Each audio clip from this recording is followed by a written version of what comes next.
Welcome to Neuro Stories, the podcast that highlights the people behind neuroscience at the Walton Centre.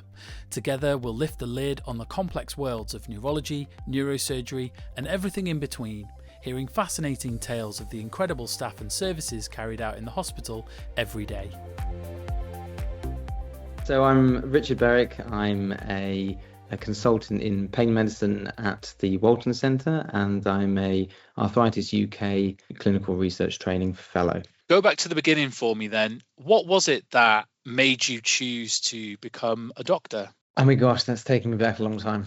I think for me, I've always enjoyed engaging with people, and especially at an emotional level. And so I found that I enjoyed using science and my understanding of biology to help people and have that personal connection with people. I suppose I kind of fell in love with the history of medicine and that kind of the art form of learning about the human body through trial and error and experimentation and the stories of the great pioneers who would often test things on themselves in order to progress medical knowledge. Yeah, I think my love of science and humanity probably brought me to medicine. You said about having that emotional connection and having that, ability to help people. What is it about people that makes you want to do that? It's a good question. I don't know. I think there's something just kind of innate within me. I get energy out of those interactions. I'm fascinated by humanity. I love watching how people react to things. I find that I let myself think what it might be like in someone else's shoes. Whereabouts did you study and get your qualifications and start practicing? I went to the University of Oxford for my undergraduate. Again, I suppose that was a great experience of understanding a lot of the history of medicine, because they're grounded in experimental practice, and all of the lectures we had in medical school were about the basic science experiments that had taken place hundreds of years ago or very recently. So there was a lot of that, and I think, I really enjoyed that. And then after that, I went to UCL to study clinical medicine, so that's in London, and that was, again, a great experience because of the diversity of people and lots of very interesting world-leading clinical medicine. And then after that, we moved to Liverpool for foundation jobs, and I've stayed here since, actually. And what was it in particular about pain medicine and your chosen subject area that pulled you in? I think fairly early on in my clinical training, I decided that I'd like to be more academically involved. So at the time I was, I think, my first or second year of anaesthetics training after foundation years. And I came across Andreas Goebel, who is a consultant here at the Walton Centre and a professor at the University of Liverpool. And he showed me some really interesting data, which completely kind of groundbreaking and completely challenged the way that I saw a pain condition, fibromyalgia, widespread pain condition. But I suppose on a much broader sense, just I could see that this was the start of a paradigm shift and something which you learn a lot about in medicine. So the philosophy of science is that you create a hypothesis and you test it, but ultimately you accept that every theory that you make is wrong. It's just a model and it exists until we disprove it, and then you either refine or change that model, and that can be a bit of a paradigm shift, and I could see that this might well be something that represents that in pain medicine. So then Andreas very generously took me on board with this journey that he's on, and that's been really rewarding. To get back to your question about pain medicine, I enjoyed the science behind a lot of anaesthetics, and I enjoyed understanding the way that the body works, but I wanted a bit more patient contact, and I could get that through pain medicine, really. So what does a day at work at the Walton Centre look like for you? My time is split. Actually, most of my time is spent at university while writing up at the moment. I'm just completing my PhD. So that will hopefully be done in the next few months, and preparing for grant applications. In terms of clinical work, I have an all-day clinic once a week where I see lots of different patients who are either new patients who I've not seen before, or people that I've been working with for the last maybe a year or two. Sometimes we do procedure lists for people if there are interventions that are helpful. And we also have in the department discussions, what we call MDT discussions, multidisciplinary team discussions. We talk about the best way to look after people. Sometimes I'm in the lab doing experiments as well. So you wear many hats then, don't you? What are the challenges of doing all of that? Being spread very thinly at times and learning how not to disappear. All of these roles complement each other, and they allow you to look at things from different perspectives, which I think improves how you perform in each of those roles. But it's often a time management challenge. But yeah, I think the time with my patients is enhanced by the research I do and that I can possibly share with them. It's really great to be able to take things that people are telling you in clinic and then to take those problems back to the lab, for want of a better word, to examine, and then perhaps you invite into PPI groups, patient public involvement initiatives, and you kind of work with those people maybe outside of clinic to help shape your research. So that's really rewarding. Also, from the other side of things, when you've done your bit of science and then you've got something to bring back to patients, and you can tell them, whether that's information that you can give them, which I'll often do about research things that we found, but also when you can start working with other partners or industry partners, and you can start developing trials, which I've also been involved in, and that again is really rewarding. How does that feel when you're able to bring something meaningful, whether that's more knowledge or a trial or something to them? How does that feel? Well, I mean, when you do provide something meaningful, it's perhaps the most rewarding things you can experience professionally. It's really just heartwarming when you know that you've made a difference to someone.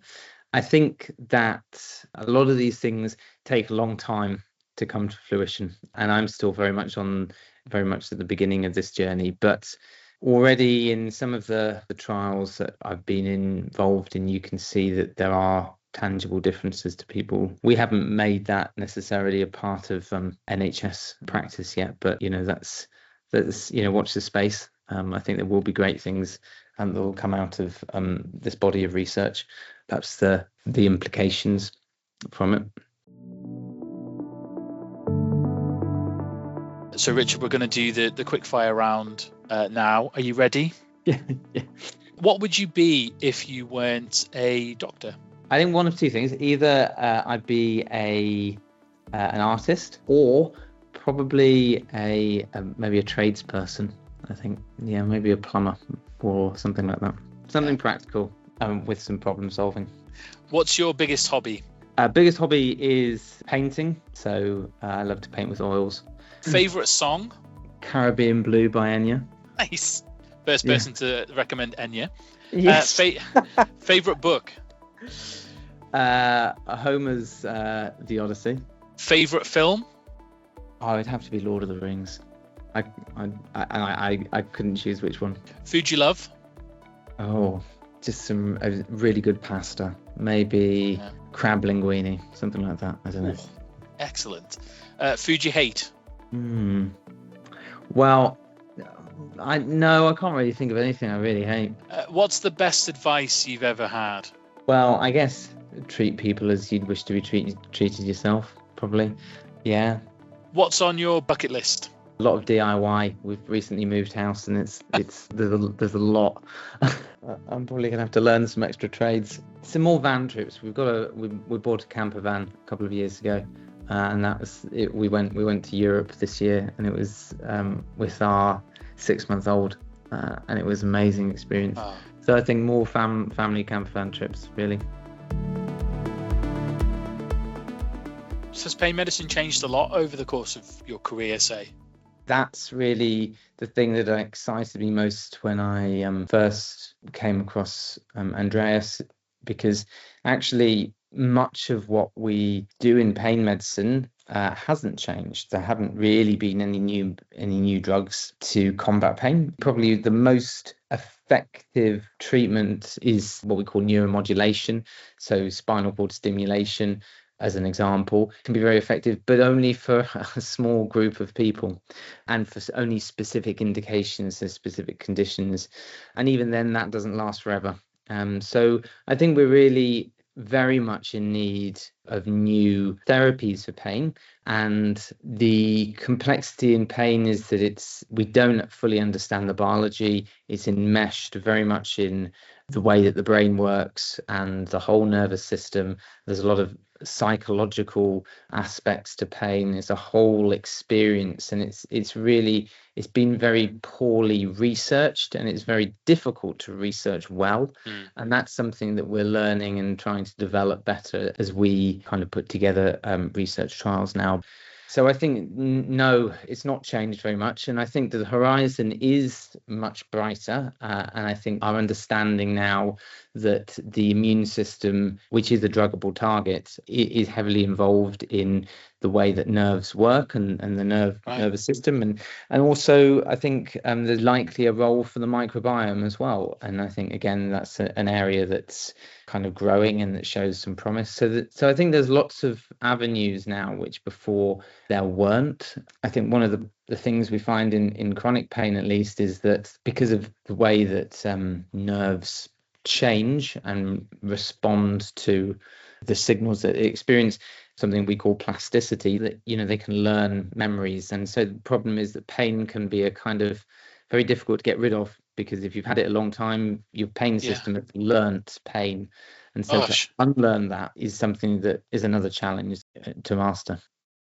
Imagine the Walton Centre's pain management service, the things that you're involved in say 10, 15 years time. What do you want that to look like? It's a great question. I think firstly, in terms of to step outside of the Walton Centre, I think we have to think about pain kind of at least a regional setting. And at the moment, people who are suffering long-term pain, who are either kind of their first contact with their GP or physiotherapists or a kind of primary care providers, their journey can be very variable depending on their location and kind of the route that they take. And I think that the first step is to join up pain services across the region much better. And there's a lot of work that's going into that now, which is very good. And I see the Walton Centre as being able to lead on that as the tertiary pain centre and a kind of a leading centre of excellence. Ultimately, patients who don't receive benefit eventually end up here. So I think we need to be very clear about the pathways that they take to get here, so we can get them the treatment as quickly as we can and get them seen by the right people. So I suppose that's the first thing, maybe a streamlined, whole connected pain service. I think more MDT working so that we really can get people really seen by lots and lots of specialisms. I'd love to see new treatments of people, and I think that the work that we're pursuing would be immunotherapies for pain, and so that would be different, a whole different kind of class of therapy for people. And as I've mentioned, much of Andreas's lab's work is in fibromyalgia. I've just put in some grant applications in, but I'm looking to expand that into lower back pain. And so again, that's another area of growth that we have a huge kind of need for. Thanks for listening to Neuro Stories. You can listen to more episodes on Spotify and Apple Podcasts, and you can stay up to date with the latest news and events from the hospital on our social media channels, at the Walton Centre on Facebook and Instagram, and at Walton Centre on X. If you've got any feedback, email the communications team at wcft.communications@nhs.net. This podcast was recorded, edited and hosted by Sam Fleet from the Walton Centre's communications team.